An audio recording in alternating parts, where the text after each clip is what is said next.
ఫిబ్రవరి 28న లలితా మాతాజీ గారి ఆధ్వర్యంలో మీ చేతులతో శ్రీచక్రార్చన దత్త కళ్యాణం చేసుకునే అద్భుత అవకాశం సంప్రదించండి. నమస్తే, వెల్కమ్ టు సుమన్ టీవీ. నేను పద్మిని. ప్రస్తుతంతో పాటు ప్రముఖ ఆధ్యాత్మికవేత్త, లక్ష్మీ నరసింహస్వామి ఉపాసకురాలు, స్పిరిచువల్ హీలర్ శ్రీమతి స్రవంతి గారు మనతో పాటు ఉన్నారు. మాట్లాడదాం అక్క. నమస్తే అక్క.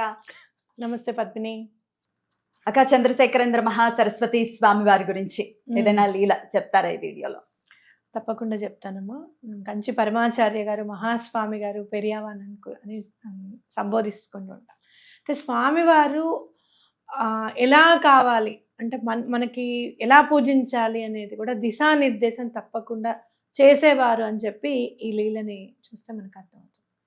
కావున చాలా కోరికగా ఉంటుందన్నమాట స్వామివారిని ఎప్పుడు చూడాలి, వెళ్ళాలి అని. ఆయన ఉన్న దగ్గరే ఉంటారనుకో, ఫర్ సపోజ్ ఎగ్జాంపుల్ కంచిలోనే ఉన్నారు, వెళ్ళి చూడాలి, మఠానికి వెళ్ళి ఎప్పుడు స్వామివారి దర్శించాలి అన్న కోరిక చాలా ప్రబలంగా ఉంటుంది ఆవిడకి. అయితే ఇంట్లో పరిస్థితులు సహకరించవు. నాకు ఒక్కొక్కసారి అనిపిస్తుంది, ఇంట్లో పూజలు చేసుకుంటే కూడా తిడతారండి మా వాళ్ళు, రోజు పూజలే అంటావు, రోజు ఏమిచ్చాడు భగవంతుడు, లేదు అంటే గనక నువ్వు చేస్తేనే నాకు పని అవుతుంది అనుకుంటున్నావా, ఇంట్లో పనులన్నీ ఆపేసి దేవుడి దగ్గర కూర్చుంటావు అంటారంటే చాలా ఆశ్చర్యంగా అనిపిస్తుంది నాకు. చేసే మంచి పనిని కూడా ఏదో ఒకటి చేసి ఆపేయాలను, లేకపోతే దాని వంక పెట్టుకొని తిట్టాలనుకునే వాళ్ళు కూడా ఉంటారా ఈ రోజుల్లో అని అనిపిస్తుంది నాకు. ఎప్పుడు కూడా అలా అనకూడదు అనేది గుర్తుపెట్టుకోవాలి. ఆవిడకి కూడా ఇదే సమస్య అనమాట. వెళ్ళాలి అని అంటే ఇంట్లో పరిస్థితులు అసలు అనుకూలించవు. ఇలాగో అలాగా ఒక రోజు మాత్రం ఇంకా ఆవిడ బయటకు వచ్చి స్వామివారిని దర్శించుకోవడానికి వస్తారు. వచ్చినప్పుడు ఆవిడ కోరిక ఏంటి అంటే స్వామి వారికి డైరెక్ట్గా హారతి ఇవ్వాలి, కర్పూర హారతి అనేది ఆవిడ చాలా మనస్సు ప్రబలంగా ఉంటుందన్నమాట ఆవిడ కోరిక. ఇక ఇలా ఇలా పెడుతుంది కర్పూరం, స్వామివారి దగ్గరికి వెళ్తుంది. స్వామివారు అక్కడి నుంచి ఇట్లా మొహం ఇలా తిప్పేసుకుని ఇట్లా దగ్గరగా ఉంటే అలా చూస్తూ ఇవ్వాలని ఎవరికన్నా ఉంటుంది. ఆ హారతి పళ్ళం పట్టుకున్నంతసేపు ఇలానే, లేదంటే అక్కడి నుంచి లేచి వెళ్ళిపోవడం. అలా చాలాసేపు అలానే ఒక 2-3 గంటలు అలానే పరీక్షించారని అనుకోవచ్చు మనం.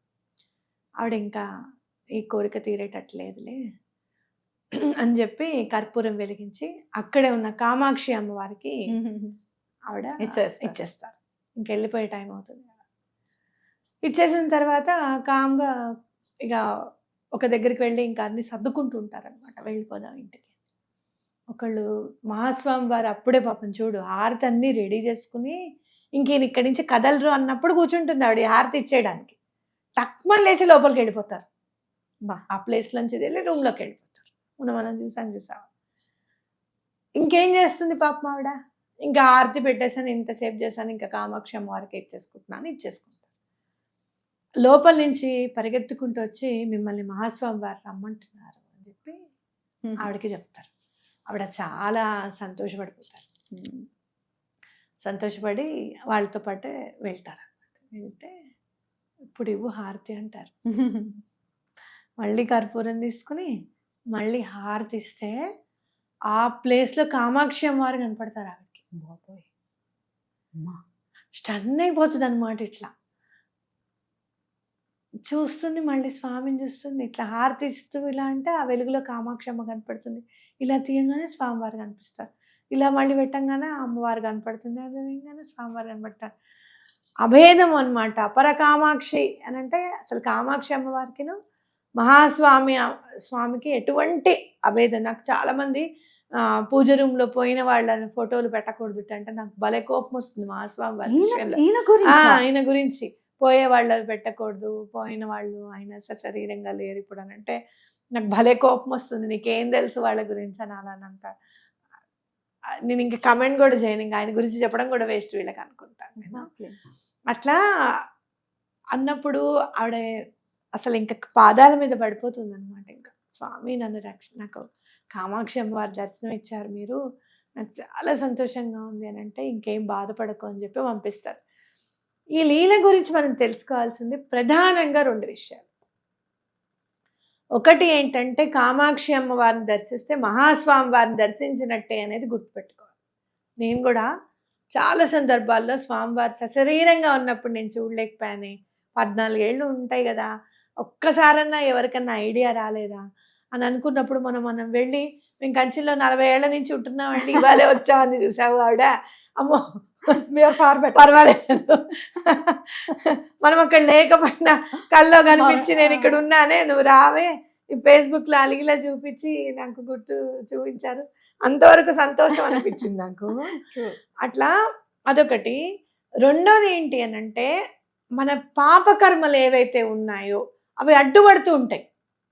అది పాపం చేసిందిరా, ఇప్పుడు నువ్వు ఆర్తి తీసుకుంటే ఎట్లా ఎట్లా అని చెప్పి ఆ కర్మ అడ్డుపడుతూ ఉంటుంది.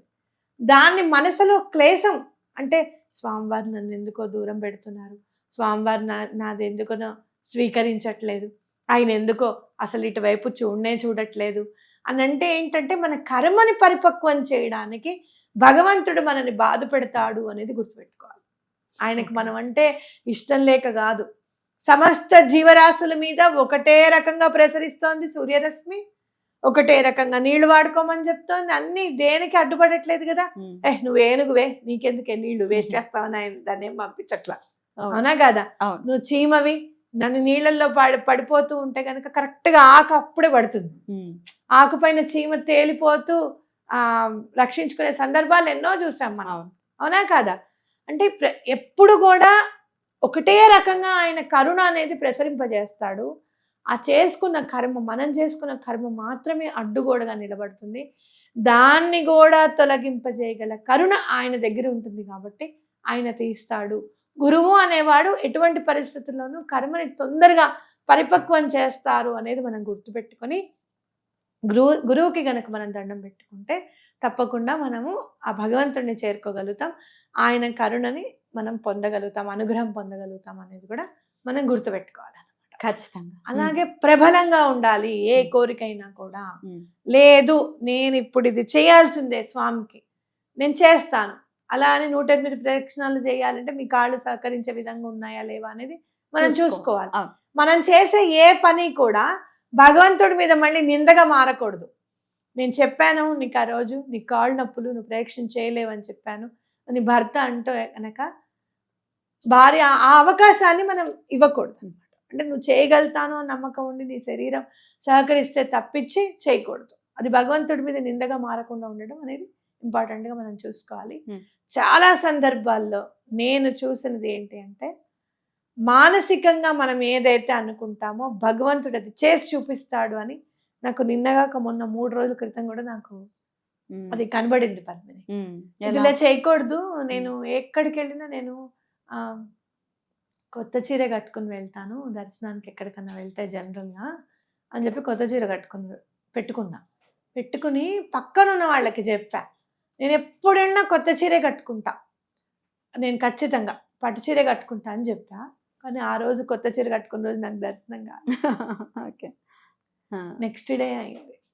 అంటే నువ్వు అనుకుంటున్నావు అట్టుగా కాదు, నేను నీకు పర్మిషన్ ఇచ్చా కొత్త చీర కట్టుకుని నువ్వు రావాలి అని చెప్పి నేను ఇచ్చిన పర్మిషన్, ఇది నువ్వు చేస్తానంటున్నావు, ఇది కాదు, ఇది నా డెసిషన్.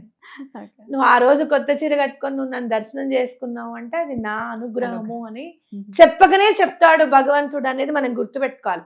ఒక్కసారి మనం ఎప్పుడన్నా అజ్ఞానంతో నేను అన్నది ఎప్పుడన్నా పొడసూపినా కూడా వెంటనే ఆయన చూపించింది చూసి, స్వామి నన్ను క్షమించు, అజ్ఞానంతో నేను అన్నాను, మళ్ళీ జ్ఞానజ్యోతి నా మైండ్లోకి వెలుగు అనేది నింపావు, చాలా థ్యాంక్స్ స్వామి అని చెప్పి దండం పెట్టుకోవడమే మనం చేయాల్సిన పని. అద్భుతం, చాలా చక్కగా తెలియజేస్తారు. లీల గురించి చెప్తూ ఉంటే చాలా చాలా సంతోషం అనిపించింది. అంటే మనం మనసులో ఉన్నది ఖచ్చితంగా ఆయన గ్రహిస్తారు.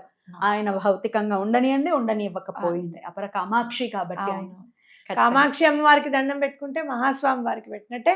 మహాస్వామి వారికి పెట్టింది పరమాచార్య గారికి పెట్టిందంటే కామాక్షి అమ్మవారికి పెట్టింది. కాబట్టి ఎటువంటి పరిస్థితుల్లోనూ 16 దీపాల పూజ మాత్రం వదలకండి. అలాగే మనం కనకధార స్తోత్రం పూజ కూడా చెప్పాను నేను, అది కూడా ఎటువంటి పరిస్థితుల్లోనూ వదలకండి. అద్భుతం, చాలా చక్కగా తెలియజేశారు అక్క, కృతజ్ఞతలు. నమస్తే. అపార కరుణా సింధుం జ్ఞానదం శాంతరూపిణం శ్రీ చంద్రశేఖర గురుం ప్రణమామి ముదాన్వహం.